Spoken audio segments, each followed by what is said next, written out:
Las esposas me apretaban las muñecas, y mientras me llevaban, mi nuera me miraba como si yo fuera un monstruo. Nadie dijo una palabra, ni siquiera mi hijo. Solo bajó la mirada, no intentó detenerlos, no gritó mi inocencia. Y lo que hice después, nadie lo esperaba. Mi nombre es don Ernesto Cárdenas. Tengo 76 años, y aunque mis huesos ya no me permiten correr ni cargar peso, mi memoria está más viva que nunca. Recuerdo cada segundo de aquel día como si hubiera sido ayer. Mi casa, mi refugio por más de 40 años, se convirtió en una escena de película. Patrullas, gritos, vecinos murmurando tras las cortinas, y yo, esposado, sin entender aún por qué. Fui acusado de un delito que no cometí. Y lo más duro no fue la cárcel. Fue saber que mi propio hijo me había culpado, solo para quedarse con mi jubilación. Antes de que te cuente los detalles más duros, suscríbete al canal y déjame en los comentarios desde qué ciudad nos estás escuchando. Te prometo que el final de esta historia te va a dejar sin aliento. Yo no siempre fui un viejo solitario. Fui padre, esposo, trabajador incansable. Trabajé más de 40 años como chofer de autobuses, levantándome a las 4 de la mañana, sin faltar un solo día. Mi esposa, Marta, era el amor de mi vida. La perdí hace 12 años por un cáncer fulminante. Desde entonces vivía solo, o eso creía. Mi hijo menor, Diego, venía a verme cada tanto.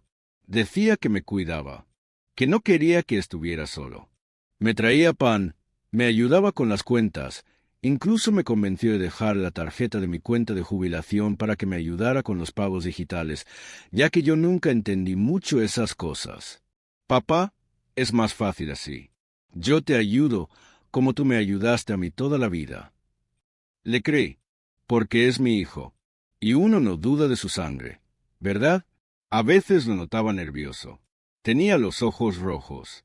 Se enojaba con facilidad, pero pensaba que era el estrés. Tenía 2 hijos pequeños. Su esposa había perdido el trabajo y él apenas conseguía empleos temporales. Me daba pena verlo así, tan distinto a aquel niño que solía dormirse en mis piernas cuando regresaba de trabajar. Yo vivía con lo justo. La pensión no era gran cosa, pero entre mi comida y algún gusto modesto, me alcanzaba. A veces ayudaba a Diego con algo extra. Papá, solo este mes, te juro que te lo devuelvo. Nunca me lo devolvía, pero yo no decía nada, porque para eso somos los padres, ¿no? Para aguantar. Hasta que un día, todo cambió. Era un jueves por la tarde. Llovía.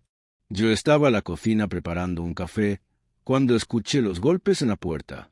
Pensé que era Diego, como siempre. Pero no, eran 2 policías. ¿Don Ernesto Cárdenas? Sí. ¿Qué ocurre, oficiales? Me mostraron una orden.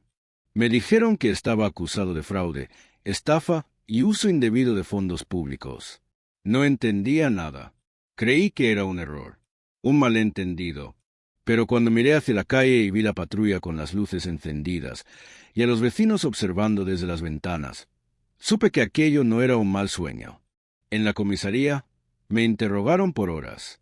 Me hablaban de transferencias, cuentas falsas, compras en línea.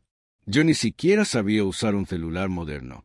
Les dije que no era posible, que yo apenas sacaba dinero del cajero, que no sabía hacer esas cosas. Y entonces me mostraron los movimientos, desde mi cuenta, a nombre de Diego, con mi firma digital. No pude hablar. Sentí un nudo en la garganta. Pedí verlo, pedí hablar con él. Le supliqué. Y cuando finalmente apareció, cuando entró a esa sala, con los ojos llorosos y las manos temblando, supe la verdad. Papá, lo siento, tenía miedo. Iban a llevarse a mis hijos. Me metí en algo y tuve que hacerlo. Tuve que hacerlo. Como si fuera normal culpar a tu padre para salvarte. No lloré, no grité, no lo insulté. Solo asentí con la cabeza. Y acepté el castigo. Porque cuando un hijo te clava el puñal, ya no hay más dolor posible. Me condenaron a 3 años. 3 años en una celda. 3 años viendo cómo mi nombre era arrastrado por el barro. 3 años sin visitas. Ni una carta, ni una palabra. Y mientras yo comía arroz frío en la prisión, mi hijo cobraba mi jubilación y vivía en mi casa. Pero lo que hice después cambió todo para siempre. Los primeros días en la cárcel fueron un golpe directo al alma. No por el lugar, que sí, era sucio, ruidoso y lleno de gente rota por dentro, sino por el silencio que se instaló dentro de mí. Un silencio pesado, frío, como si me hubieran enterrado vivo. Nunca imaginé que llegaría viejo tras las rejas, durmiendo en una litera oxidada, compartiendo celda con hombres que hablaban más con los puños que con palabras. Y todo por mi propio hijo. Las primeras semanas me la pasé en automático. Me llamaban por un número. Comía sin hambre. Dormía sin sueño. Y cada vez que escuchaba el rechinar de una reja abriéndose, una parte de mí esperaba que fuera Diego, viniendo a pedirme perdón. Pero nunca vino. Ni él, ni sus hijos, ni su mujer. Nadie. Afuera, mientras yo desaparecía del mundo, Diego lo tenía todo. Vivía en mi casa. Cobraba mi pensión. Y según me enteré meses después, había dicho que yo estaba internado por problemas mentales. Mental, a mí, que jamás tomé ni una pastilla para el dolor de cabeza. A veces, los demás presos me miraban raro. No sabían que hacía un viejo como yo ahí adentro. Algunos se reían, otros me respetaban. Hubo uno, un muchacho flaco con cara de niño y tatuajes por todos lados, que un día me preguntó directo, ¿qué hizo usted, abuelo? Lo miré a los ojos. Pensé en mentirle, en decirle cualquier cosa, pero ya estaba cansado de esconderme. Me culpó mi hijo. ¿Por plata? Se quedó callado un rato, y luego, sin burlarse ni nada, me dijo algo que todavía me retumba. Eso no se hace, jefe. Un padre es sagrado. Y fue la primera vez que me dolió el pecho de verdad. No por la traición, sino porque hasta un muchacho criado entre barrotes sabía que lo que me hicieron no tenía perdón. Pasaron los meses. Cada día era igual al anterior. Hasta que un día recibí una carta. Mi corazón se aceleró. Pensé que era de Diego. Pero no, era del banco. Me informaban que mi cuenta había sido bloqueada por actividad sospechosa, que ya no podían hacer depósitos, que había varias transferencias internacionales realizadas desde mi tarjeta. ¿Internacionales? Ahí supe que algo más estaba pasando, que Diego no solo me había usado, me estaba vaciando. Corrí a hablar con la asistente social del penal, una mujer seria, de voz suave y ojos cansados. Le conté todo. Por suerte, alguien dentro del sistema aún creía en la justicia. Ella inició una investigación. Me ayudó a contactar a un abogado de oficio, a recuperar los movimientos bancarios, a juntar pruebas, y lo que descubrimos fue peor de lo que imaginaba. Diego había usado mi identidad para abrir 3 cuentas. Compró una moto, electrodomésticos, y hasta había reservado un viaje para Brasil. Todo a nombre de Ernesto Cárdenas. Y mientras tanto, yo seguía comiendo pan duro en una celda. Fui citado nuevamente por el juez. Se reabrió el caso. Presentamos las pruebas. Y ahí, por primera vez en 2 años, volví a ver a Diego. Entró a la sala con la cabeza baja. Ya no era el hijo nervioso de antes. Ahora era un hombre sin alma. Flaco, con la mirada perdida y una barba desordenada que no le cubría la vergüenza. Yo no lo miré. No le hablé. Ni una palabra. El juez me absolvió. Me pidió disculpas. Y ordenó una investigación penal contra Diego por suplantación de identidad, fraude y abuso de confianza. Yo salí en silencio, sin aplausos, sin familia, con un corazón roto y una dignidad remendada. Afuera me esperaba la trabajadora social. Me ofrecieron un albergue temporal. Ya no tenía casa. Diego la había vendido meses antes. Ni las fotos de mi Marta quedaban. Pero ahí, en ese momento, no sentí rabia. Sentí algo mucho más profundo. Un deseo, una decisión. No iba a morir siendo la víctima. No iba a dejar que el mundo recordara a Ernesto Cárdenas como un viejo derrotado. Empecé de cero. Me uní a un centro de adultos mayores. Encontré personas con historias tan duras como la mía. Empecé a escribir mi historia, a hablar, a contar, y entonces ocurrió algo que cambió el rumbo de todo. Un joven del centro, estudiante de comunicación, escuchó mi historia y me dijo, «Don Ernesto, ¿y si contamos esto en redes? Mucha gente tiene que saber lo que le pasó». Yo no entendía bien de qué hablaba, pero acepté. Grabamos un vídeo casero, donde conté todo. Lo subieron a un canal de YouTube y se volvió viral. Miles de personas comenzaron a comentar, a solidarizarse, a ofrecer ayuda y, más importante aún, a abrir los ojos sobre las traiciones que pueden venir desde donde menos esperas. Lo que pasó después con mi vida fue un giro que ni yo mismo imaginé. Nunca imaginé que, a mis 76 años, me convertiría en influencer. Pero ahí estaba yo, frente a una cámara, con mi camisa vieja bien planchada y mi gorra de siempre, contando cómo mi hijo me había entregado la justicia solo para quedarse con mi jubilación. El vídeo superó el 1.000.000 de vistas en apenas una semana. Miles de personas dejaron mensajes de apoyo.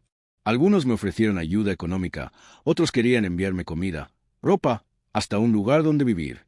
Pero no pedía lástima. Yo no necesitaba caridad. Necesitaba justicia y dignidad. Empecé a grabar más vídeos. No solo sobre mi historia, sino también sobre otras cosas, los recuerdos de mi juventud, consejos de vida, advertencias para otros ancianos que tal vez estaban confiando demasiado en las personas equivocadas, incluso en sus propios hijos. Y un día, me invitaron a un programa de televisión local.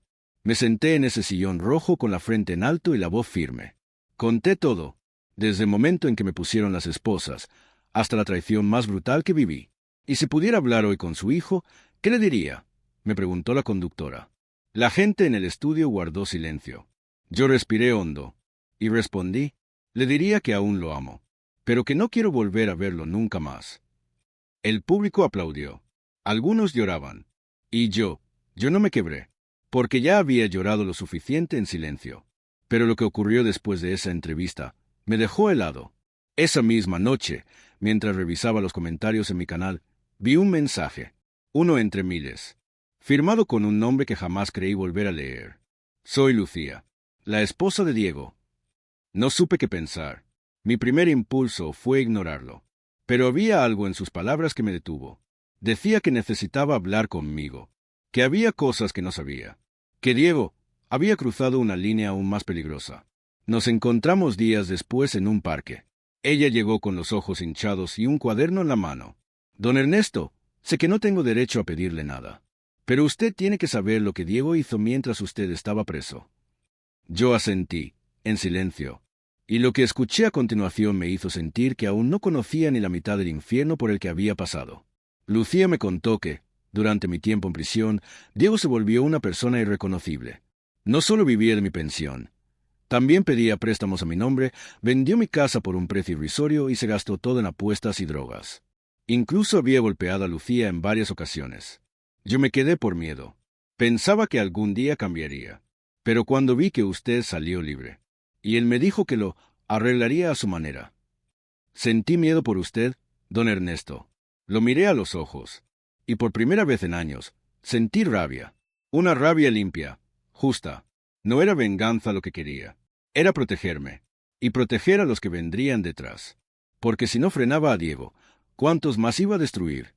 Con la ayuda de Lucía, reunimos pruebas. Ella tenía grabaciones de amenazas, correos, hasta fotos de documentos que él manipuló. Todo eso lo llevamos al abogado que me había defendido antes. Y esta vez no era yo el acusado. Era él. Diego fue citado. Se presentó con un abogado mediocre y una actitud desafiante. No me miró ni una sola vez. Pero cuando escuchó las pruebas, se derrumbó, lloró, gritó, pidió perdón. El juez ordenó su detención inmediata por fraude, violencia intrafamiliar y usurpación de identidad. Yo lo vi esposado, tal como yo lo estuve. Y aunque por dentro sentía que la justicia finalmente estaba obrando, no sentía alivio. Solo vacío. Ese es tu hijo, me repetía una voz en la cabeza. Pero ese hombre también fue tu verdugo. Respondía la otra. Lucía se separó de él. Consiguió la custodia de los niños. Y me permitió volver a ver a mis nietos. Ahí fue cuando entendí que aún quedaban cosas por las que luchar. Un día, mientras jugábamos en el parque, mi nieta mayor me preguntó, «Abuelo, ¿por qué papá está en la cárcel?» Le acaricié el cabello, con esa ternura que uno solo aprende a fuerza de golpes. «Porque hizo cosas malas, mi amor. Pero vos no tenés la culpa de nada. Y yo voy a estar acá, siempre». Nunca pensé que la vida pudiera empezar de nuevo a los 76 años. Pero ahí estaba yo, en la plaza del barrio, viendo correr a mis nietos, con una sonrisa que no me salía del rostro. Después de tanto dolor, traición y soledad, por fin sentía un poco de paz. La justicia había hecho lo suyo. Diego estaba preso. Lucía estaba rehaciendo su vida con dignidad.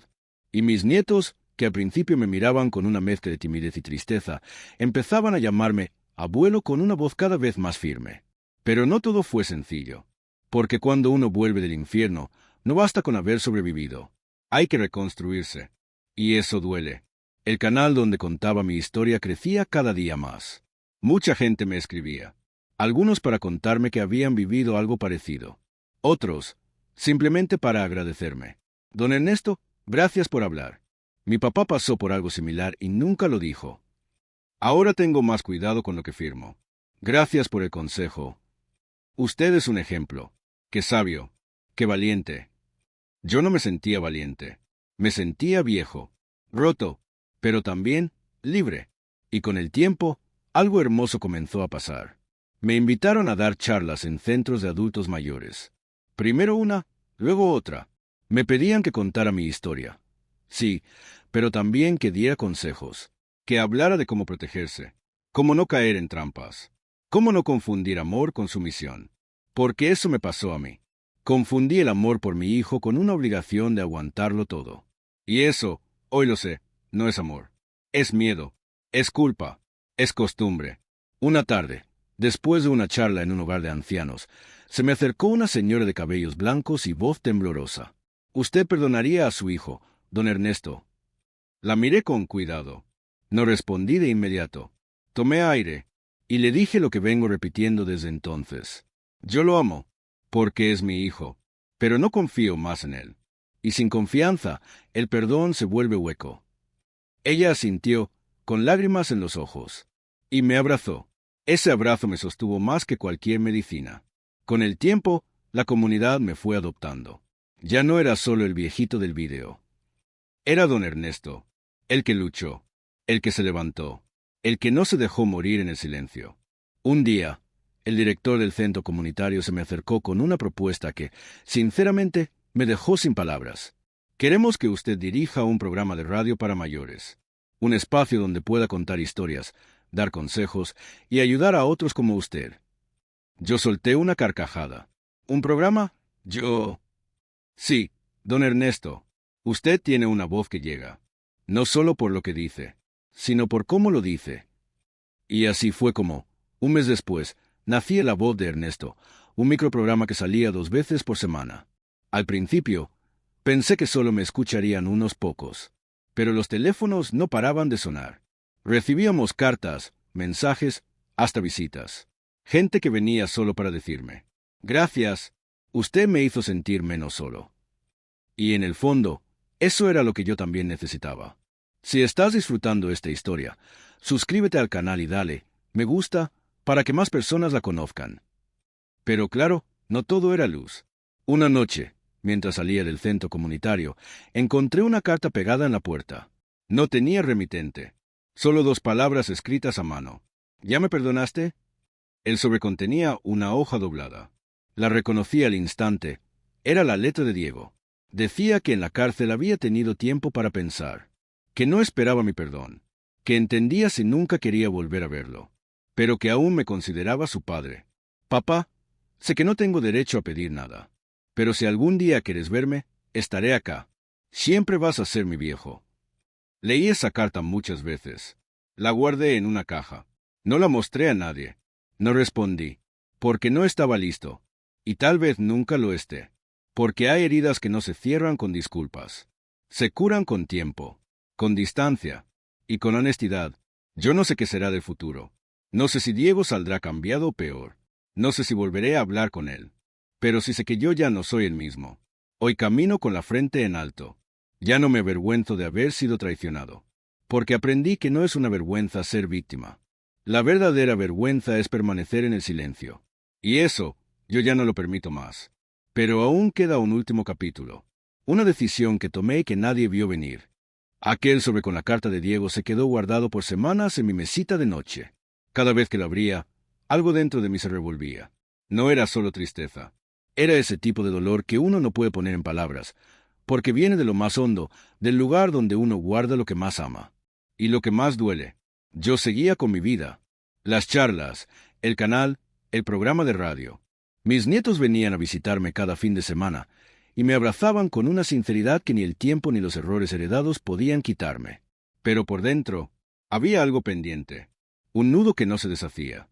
Una tarde de domingo, mientras jugábamos con los niños, Lucía se acercó y me dijo con cuidado: «Don Ernesto, Diego cumple su condena en 3 meses. Va a salir». Y me preguntó si usted estaría dispuesto a verlo. La miré. Ella no insistió. Solo bajó la mirada y volvió con los niños. Y fue esa noche, mientras me sentaba frente a mi vieja radio con una taza de té, que entendí algo que no había querido aceptar hasta entonces. Perdonar no es volver a confiar. Perdonar no es olvidar. Perdonar es soltar el peso. No por él, por mí. Tomé la decisión. No sabía si era la correcta. No sabía si estaba listo. Pero si no la hacía, ese capítulo nunca se cerraría. El día que Diego salió de prisión, yo lo esperé en la vereda de enfrente. No quise estar cerca. No quería abrazos. Quería mirarlo a los ojos. Salió flaco, más viejo, con la piel pálida y los hombros vencidos. Me vio. Se detuvo. Y por un instante, dudó si cruzar. Yo no dije nada. Solo levanté una mano en señal de paz. Él cruzó. Y se paró frente a mí. «Papá». Lo interrumpí con un gesto. No quería discursos. Ya los había escuchado todos en mi cabeza. Solo le dije: «No estoy aquí para arreglar nada. Estoy aquí para decirte que no te odio, que te perdono, pero que no quiero volver a verte». Sus ojos se llenaron de lágrimas. Me miró como cuando era niño y se caía de la bicicleta. «¿Nunca, papá?» «No lo sé, Diego. Tal vez un día, cuando yo sienta que no me duele tanto. Hoy, todavía duele». Él asintió, sin discutir. Y por primera vez vi algo en su mirada que nunca había visto antes. Vergüenza y arrepentimiento. Se fue caminando despacio. Y yo me senté en un banco. Respiré hondo. Y por primera vez en años, sentí que podía respirar sin ese peso en el pecho. Con el tiempo, esa herida fue cerrando. No desapareció. No lo hará jamás. Pero dejó de sangrar. Hoy, sigo con mi programa. Ahora se llama Voces que no se apagan, porque muchos otros ancianos comenzaron a compartir sus historias también. Historias de abandono, de traición, de injusticia. Pero también de resiliencia, de amor, de segundas oportunidades. Y a veces me detengo a pensar: ¿qué fue lo que realmente me salvó? ¿La justicia? ¿La popularidad del canal? ¿El apoyo de la gente? No, lo que me salvó fue no rendirme. No dejar que el silencio me devorara. Porque si hay algo que aprendí, es esto: la vida no se termina cuando te traicionan. Se termina cuando decidís callarte para siempre. Y yo decidí hablar, aunque doliera, aunque temblara, aunque muchos me dijeran que era mejor ocultarlo. Hoy, cuando veo a mis nietos reír, sé que hice lo correcto. No les heredé una fortuna, ni una gran casa, pero les dejé algo mucho más importante: una historia, una verdad y un ejemplo de dignidad. A veces me preguntan si cambiaría algo si pudiera volver atrás. Y la verdad, no. Porque aunque lo que viví fue duro, me hizo el hombre que soy hoy. Me convirtió en alguien que no baja la cabeza, aunque le tiemblen las manos.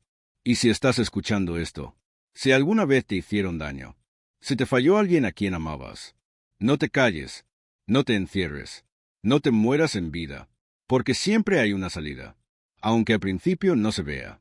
Aunque duela cada paso, yo salí de una celda real, pero muchos viven en celdas invisibles, y esas son peores. Salí, y volví a vivir. Y si yo pude, a mis 76 años, vos también podés. Comenta desde qué ciudad nos estás escuchando, suscríbete al canal y dale me gusta para apoyar este trabajo. Gracias por quedarte hasta el final.